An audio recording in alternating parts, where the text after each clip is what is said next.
রাজশাহীতে জমে উঠেছে ৮ দিন ব্যাপী বইমেলা। মেলায় স্থান পেয়েছে হুমায়ূন আহমেদ থেকে শুরু করে কমিক, সায়েন্স ফিকশন সহ নানা বিষয়ের বই। প্রকাশকরা বলছেন, মেলায় বইপ্রেমীদের সাড়াও মিলছে বেশ। নতুন প্রজন্মকে বইয়ের প্রতি আকৃষ্ট করতেই এই উদ্যোগ, বলছেন আয়োজকরা।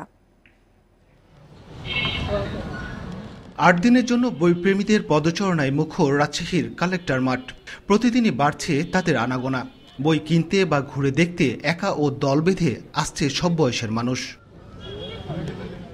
নানা রূপে সেজেছে মেলার প্রতিটি স্টল। জহির রাইহান থেকে শুরু করে হুমায়ূন আহমেদ, বিক্রি হচ্ছে সবার বই। মেলার আকর্ষণ হিসেবে আরও থাকছে কমিক্স, সায়েন্স ফিকশন সহ শিশুদের বিভিন্ন ছড়ার বই। অনেকেই আসছেন পরিবার পরিজন নিয়ে, কেউ আসছেন প্রিয়জনের সাথে। মেলায় ঘুরে ঘুরে বেছে নিচ্ছেন পছন্দের বই। বিভিন্ন বই দেখলাম ঘুরে ঘুরে।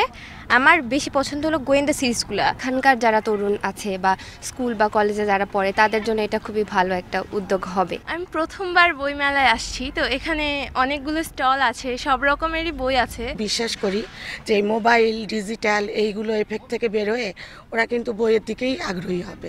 আয়োজকরা বলছেন, নতুন প্রজন্মকে বইয়ের প্রতি আকৃষ্ট করতেই রাজশাহীতে এই উদ্যোগ। আগামীতে মেলার পরিসর আরও বাড়ানোর পরিকল্পনা তাদের। দর্শক আসতেছেন, তারা বইয়ের সাথে পরিচিত হচ্ছেন, অনেক বই বিক্রি হচ্ছে। পাশাপাশি আমাদের ইয়াং জেনারেশন যারা, তারা এখানে এসে অনেক বেশি অনুপ্রাণিত হচ্ছে। মেলায় রয়েছে ১০০টি স্টল। গত ১৮ তারিখ শুরু হওয়া বইমেলা চলবে ২৫ তারিখ পর্যন্ত। দর্শনার্থীদের জন্য মেলা খোলা থাকছে দুপুর ৩টা থেকে রাত ৮টা পর্যন্ত।